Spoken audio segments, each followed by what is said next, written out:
جو کہ ڈینگی بھی ہے، گیسٹرو بھی ہے، اس کے علاوہ دیگر بیماریاں جو کہ پھوٹ رہی ہیں، یہ گرمی کی وجہ سے ہیں یا پھر اس کی کوئی اور وجہ ہے؟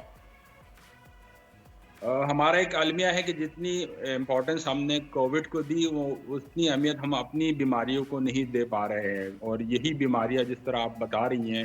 یہ ہمیشہ ہمارا پیچھا کرتی رہتی ہے، لیکن جس طرح کووڈ میں ہم نے مظاہرہ کیا، پورے گورنمنٹ نے، عوام نے،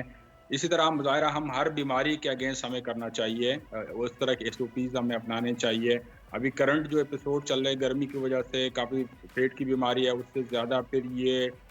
مچھروں کی وجہ سے جو بیماریاں پھیل رہی ہیں، جس میں ڈینگی ہے، چکن گنیا ہے، ملیریا ہے، اور اب بارشیں ہوں گی تو اس میں مزید اضافہ ہوگا۔ ہم بار بار اس طرف نشاندہی کر رہے ہیں کہ جب مونسون کی بارشیں ہوں گی، کیونکہ آلریڈی اس وقت ڈینگی اور چکن گنیا کافی کیسز ہیں، تو وہ اس سے مزید اس میں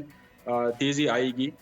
تو اس میں اجتماعی ہماری ذمہ داری بھی ہے کہ معاشرے